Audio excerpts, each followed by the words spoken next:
Bonjour à tous, bonjour David. Bonjour Patrick, bonjour à tous. Alors bon voilà, on va continuer un petit peu ce qu'on avait commencé puisqu'on avait fait 3 épisodes du démarrage d'un bac marin. Absolument. Mais bon, on va un petit peu complémenter tout ça. Maintenant, bon, le bac tourne déjà depuis quelques semaines. Hein. Oui, maintenant je pense qu'on peut dire pour l'aquarium dont on parle là, qu'on va voir en image après, il tourne depuis un petit 3 semaines, à peu de choses près, donc on n'a volontairement pas touché, on l'a laissé tourner. Il y a d'ailleurs pas mal de gens dans le magasin qui sont inquiétés. Monsieur, comment ça se fait?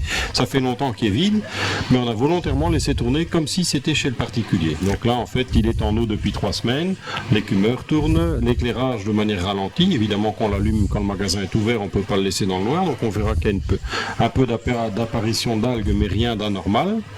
Et rien non plus de dramatique en quantité.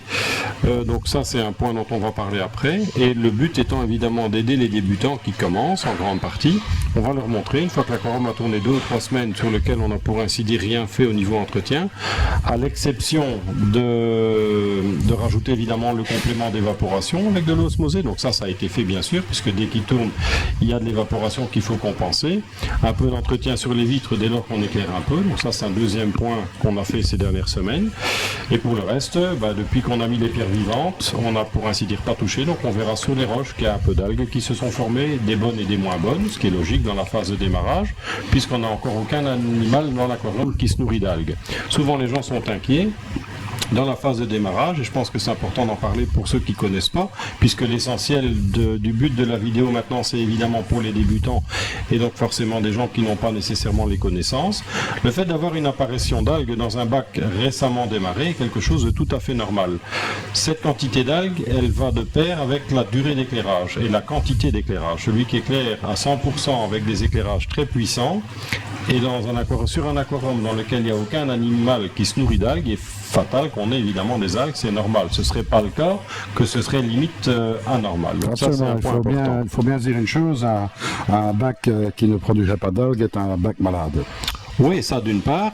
Bon, évidemment que si on retire l'éclairage, bien entendu, on n'a pas le problème d'algues, mais je pense que évidemment, il faut faire attention à ne pas être envahi, donc pas éclairer 12 heures par jour dès le départ, parce que là, on est clairement envahi. Mais d'un autre côté, d'en avoir un petit peu, c'est une bonne chose. Ça permet d'une part de mettre des animaux qui s'en nourrissent, dont on a besoin après pendant, je dirais, tout le temps.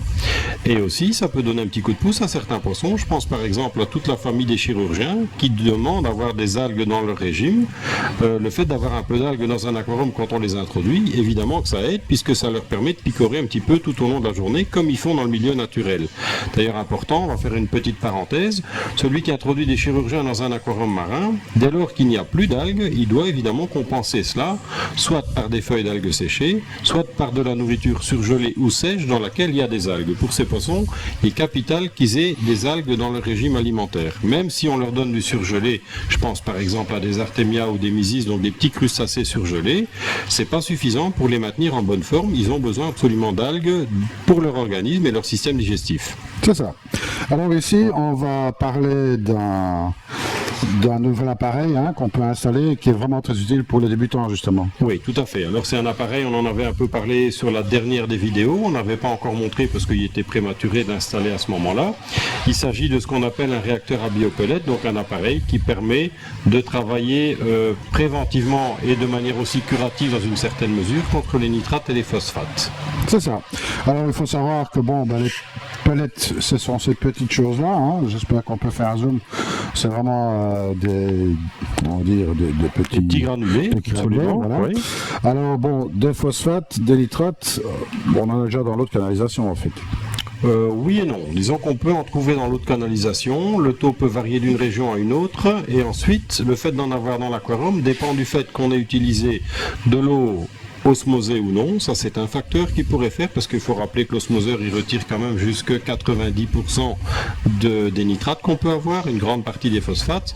Pour des gens qui habitent sur des régions où il y aurait beaucoup de nitrates, ou même dans certains cas un peu de phosphate dans l'eau de canalisation, évidemment qu'à ces gens-là, on va conseiller d'osmoser l'eau. Donc ça, c'est un point important.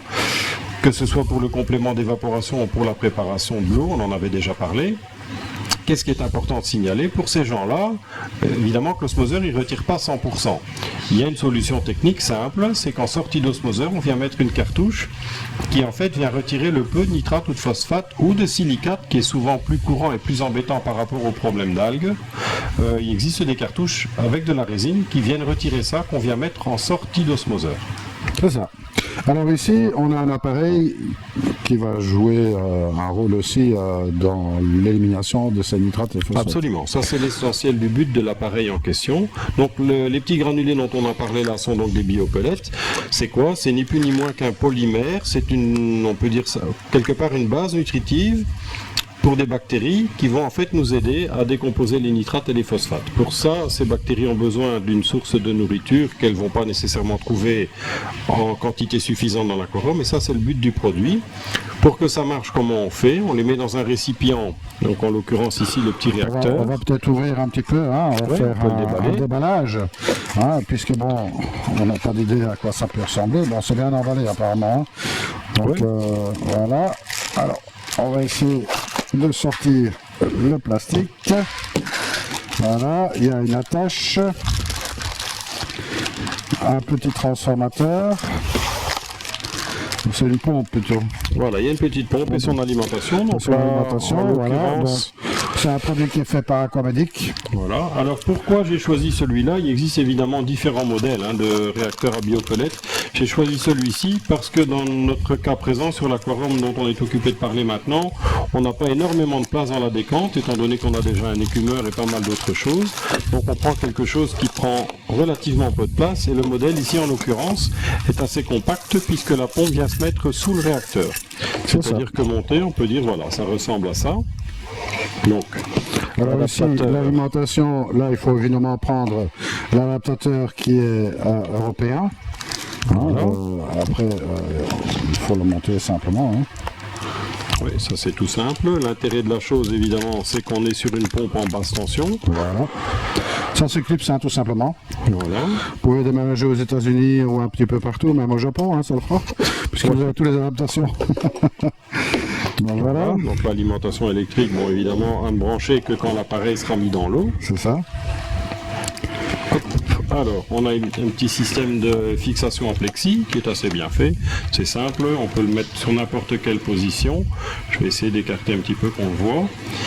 Et alors, on a la possibilité de le fixer, par exemple, ou de le suspendre même sur une vitre, pourquoi pas. Donc ça, c'est une possibilité. Ce qui est important, il faut évidemment l'installer à un endroit où on est certain que la pompe sera toujours sous eau. La pompe ne peut pas tourner sans eau. Sans ça, évidemment, au niveau de sa durée de vie, c'est pas l'idéal. Donc ça, c'est pour ce qui est de la fixation. On va l'installer ensuite après. Ici, donc c'est relativement simple. On fait ça. Ici, comme il est neuf, il faut insister un petit peu parce qu'il y a des joints toriques entre deux. Voilà, on enlève ça. On enlève la petite mousse qui se trouve ici aussi. Et alors, espérons, voilà, si tu peux le tenir. On va maintenant tout simplement mettre les biopellets dedans. Donc ça, évidemment, rien de plus simple. C'est un jeu d'enfant.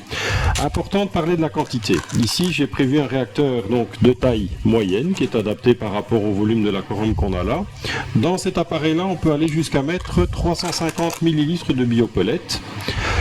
Même si c'est le cas, on ne conseille pas de mettre une telle quantité dès le départ. On commence toujours avec une petite quantité. Pourquoi? C'est un apport nutritif pour les bactéries, comme je disais tout à l'heure. Le fait d'en mettre beaucoup dès le départ, ça crée un boom au niveau de l'explosion du développement des bactéries, ce qui pourrait troubler l'eau. Évidemment, ce n'est pas les faire chercher. Donc ici, qu'est-ce qu'on va faire? Au départ, on va mettre l'équivalent à peu près d'un tiers de ce qu'on peut mettre pour la capacité maximale. Et on peut, après, je dirais 2 à 3 semaines, un peu à la fois augmenter cette quantité. C'est ça. Alors voilà, donc il faut se montrer un petit peu plus à droite que moi. Voilà, en quantité, pour le démarrage, ça c'est tout à fait suffisant. Il n'en faut pas plus. Bon alors là, il y a un petit strip qui permet de refermer ça. Oui, tout à fait. En plus, c'est un matériau qui conserve très bien. Juste évidemment faire attention à l'humidité. Ça c'est important. Voilà, on vient remettre la petite mousse. La petite mousse, elle est là pourquoi? Simplement pour éviter que les granulats pourraient évidemment donc les biopellets qui ne puissent pas s'en échapper. Donc ça c'est pour la petite parenthèse pour les mousses. Parce qu'il faut savoir que la taille des granulés, on la voit maintenant, évidemment qu'avec le temps, ces granulés, souvent les gens posent la question, est-ce qu'il faut les remplacer? En fait, il ne faut pas les remplacer, il faut compléter parce que ça se consomme et la taille du granulé diminue. C'est ça. Alors, durée de vie de ça à peu près? Alors, je dirais qu'il faut prévoir d'en rajouter en fonction évidemment de différents facteurs. Ça dépend du taux de nitrate, ça dépend du taux de phosphate, ça dépend de beaucoup de choses. Mais je pense qu'il faut prévoir de faire un complément toutes les 4 à 6 semaines. Toutes les 4 à 6 semaines. Voilà, donc ça on peut le remettre. Donc on peut conseiller en fait d'acheter une recharge directement quand on... Ben, normalement, comme là j'ai prévu un sac de 500 ml, c'est largement suffisant puisque même si je le mettais rempli complètement, on ne sait y mettre que 350 ml. C'est pas ce qu'on va mettre au départ, mais avec 500 ml pour cette taille de réacteur, il y a largement de quoi faire. C'est ça. Voilà. C'est tout, aussi simple que ça. Donc en fait, comment ça se passe? La pompe aspire l'eau évidemment ici, donc, sous le réacteur. Elle envoie l'eau dans le système et le but c'est d'avoir une circulation qu'on appelle à contre-courant. C'est-à-dire que l'eau passe du bas vers le haut au travers du matériau. Alors pourquoi ça c'est important? Pour éviter évidemment que les granulés scolmates ne fassent un bloc au travers desquels on n'aurait plus une bonne circulation et un bon contact, je dirais, entre l'eau et les biopellets. Donc pour le reste, l'eau va passer du bas vers le haut et elle retombe évidemment ici par les trous qu'on voit là dans la cuve. Donc en fait on voit bien les granulés, ce qui est important, ça on va voir à l'écran après, quand on branche on voit que les granulés sont légèrement en mouvement. Alors évidemment que ça ne doit pas être un débit très important, c'est-à-dire que le but n'est pas d'aller retrouver tous les biopellets plaqués en haut, mais bien d'avoir simplement un léger mouvement du bas vers le haut qui fait qu'en fait on a toujours un contact optimal entre l'eau et les biopellets. Donc après, il ne reste plus qu'à fixer l'ensemble avec l'attache qui est prévue pour. Voilà. De connecter le petit transfo, hein, c'est tout simple. Hein, Ça, il y a juste une fiche à mettre. Voilà, tout à fait. Et on installe tout ça dans la décante. Voilà. Bon, n'oubliez pas, si vous venez ici, eh bien, vous pouvez voir tout ce matériel installé, ça restera... Oui, tout à fait. C'est du matériel qui reste sur l'aquarium en fait, en l'occurrence, puisque pour nous c'est la meilleure vitrine pour pouvoir montrer aux gens comment ça fonctionne. Exactement, donc n'hésitez pas à demander pour jeter un coup d'œil sur la technique de ces deux aquariums, hein, puisque bon... Ils sont là pour ça. Ils sont là pour ça. Donc voilà, bien maintenant, restez avec nous, on va l'installer dans... On va le mettre dans la décante. Dans la décante. On y va. Allez, on y va. On y va. Alors évidemment, il faut chercher un petit peu où placer l'affaire. Voilà, donc ici je vais adapter la hauteur pour qu'il soit, comme on a dit tout à l'heure, bien fixé sur la paroi et suspendu.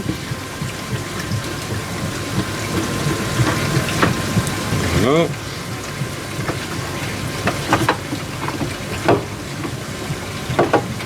Alors.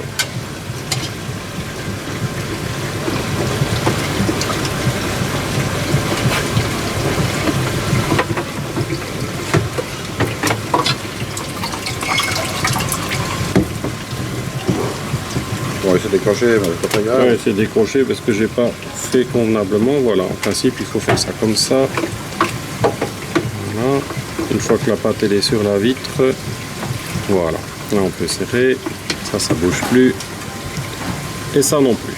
Il n'y a Voilà. plus qu'à brancher l'électricité. Voilà, donc ça on va faire tout de suite.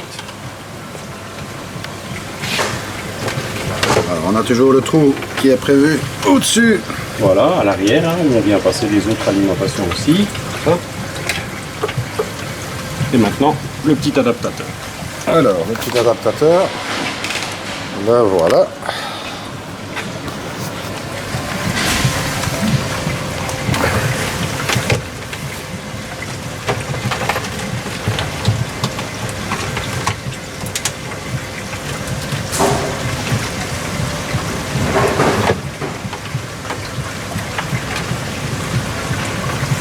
Et on voit que ça va démarrer. Voilà, on branche la pompe. On voit bien que les biopellets montent. Voilà. Et voilà, ça On voit démarre. bien que la circulation se fait bien. Alors, il y a encore un réglage important. Je vais montrer. En fonction de la position du cylindre interne par rapport à l'autre, on a plus d'eau qui passe au travers ou moins. Alors l'idée de régler, c'est quoi? C'est d'avoir Alors, oui, en fait, de bien avoir quelque chose, comme on le voit là.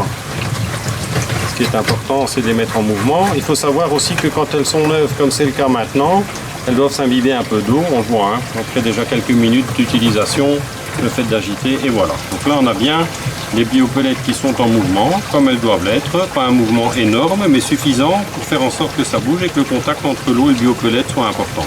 Voilà. Et puis après, il n'y a plus qu'à laisser tourner et compenser.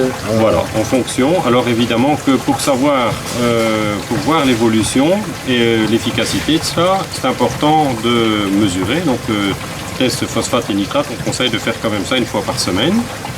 Donc ça c'est un point important. Et il faut rappeler pour les gens qui installent ce genre de choses sur un aquarium existant depuis longtemps, qu'il pourrait y avoir énormément de nitrate ou phosphate. C'est une très bonne solution, mais ça reste une solution biologique. C'est-à-dire qu'il ne faut pas s'attendre à vouloir trouver un taux de nitrate qui passe de 500 à 0 en une semaine. C'est ça.